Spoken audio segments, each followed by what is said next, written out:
Israel is a tiny country, just over 9 million people. Yet despite its size, Israel is one of the most powerful militaries on the planet, respected by allies, feared by rivals, and constantly tested in real combat. So how does a small country, surrounded by threats, manage to project so much military power? Today on War Tech, we're breaking down Israel's military strength and why it punches way above its weight. Geography and necessity. First, context. Israel doesn't have the luxury of distance. The United States has oceans to protect it. Russia has endless landmass. China has manpower. Israel? It has hostile neighbors on almost every border. Since its founding in 1948, it has fought multiple wars. This constant pressure forced Israel to innovate. Every weapon, every tactic, every soldier had to be optimized because failure wasn't an option. And that's the foundation of Israel's military edge today. The Air Force. Israel's crown jewel. If you ask any military analyst where Israel's strength truly lies, the answer is simple: the Air Force. Despite being relatively small compared to the US or China, the Israel Air Force is widely considered one of the best air forces in the world. Let's break down why. Aircraft fleet. The star of the show is the F-35 Ayadir, a special version of the F-35 Lightning II modified just for Israel. While most countries fly the standard F-35, Israel got permission to tweak the software, add its own electronic warfare systems, and integrate local weapons. Alongside the F-35s, Israel operates upgraded F-15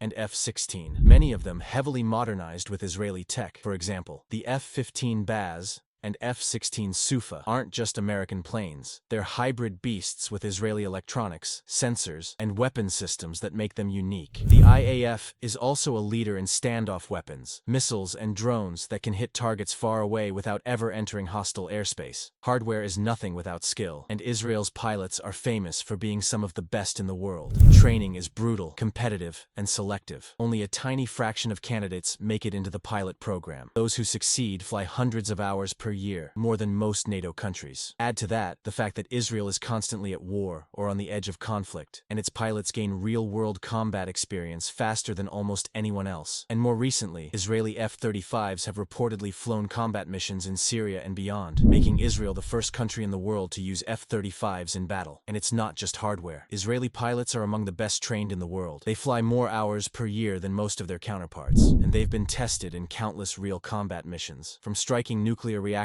in Iraq and Syria to intercepting missiles in real time, the IAF has a track record few can match. Next is missile defense, the system that made Israel famous worldwide. Iron Dome. This short-range air defense system has intercepted thousands of rockets fired by Hamas and Hezbollah. It uses radar to detect incoming projectiles and launches interceptors to destroy them mid-air. Its success rate? Over 90%. But Iron Dome is just the first layer. Israel also fields David's Sling for medium-range threats, and the Arrow system for ballistic missiles, including those that could come from Iran. This multi-layered shield makes Israel one of the best protected countries on Earth against missile attacks. On the ground, Israel's army may be relatively small, but it's extremely capable. The Merkava tank, designed and built in Israel, is one of the most survivable tanks in the world, equipped with the Trophy Active Protection System that can shoot down incoming rockets and missiles before they hit. Infantry units are highly mobile, using armored personnel carriers and advanced drones for reconnaissance. And because Israel has mandatory military service, nearly every citizen has at least some military training. That means Israel can rapidly expand its forces in wartime. Drones and cyber power. One of Israel's biggest strengths is technology. It's a global leader in drones, not just for surveillance but for combat. Israeli drones are exported worldwide and often tested in real operations. And then there's cyber. Israel is considered one of the top 5 cyber powers globally. Its Unit 8200, often compared to the NSA, has been linked to operations like the Stuxnet virus that sabotaged Iran's nuclear program. In the modern era, cyber power is as important as tanks and planes, and Israel has it in spades. Nuclear deterrent. Officially, Israel neither confirms nor denies it has nuclear weapons, but most analysts agree it does somewhere between 80 and 200 warheads, deliverable by aircraft, missiles, or even submarines. This unspoken deterrent adds another layer of security, ensuring no adversary can risk Israel's destruction without facing annihilation in return. Constant combat experience. Here's another factor. Israel's military is constantly active. Unlike some armies that train but rarely fight. Israel's forces operate in real combat conditions regularly, whether it's intercepting rockets, conducting airstrikes, or responding to border incursions. That means its soldiers, pilots, and commanders are battle-tested in ways most militaries are not. International reach and exports. Despite its size, Israel is exporting its power. Israeli defense companies are among the top in the world, selling drones, missile defense systems, and cyber tech to dozens of countries. This brings in revenue, strengthens alliances, and keeps its industry sharp. The numbers versus reality. On paper, Israel has fewer soldiers, tanks, and planes than giants like the US, Russia, or China. But raw numbers don't tell the story. Israel's edge comes from quality over quantity. World-class pilot training, combat-proven missile defense, cutting-edge homegrown tech, and a society built around readiness. That's why a country smaller than many US states consistently ranks among the world's top military powers. So, why does Israel punch above its weight? Because necessity forced it to innovate. Surrounded by enemies, it built one of the most advanced, battle-tested, and resilient militaries on Earth. But here's the real question for you. As new powers like Turkey and Iran expand their militaries, will Israel be able to stay ahead, or is it at risk? Drop your thoughts in the comments, and don't forget to like, subscribe, and hit that bell so you never miss the next war tech breakdown.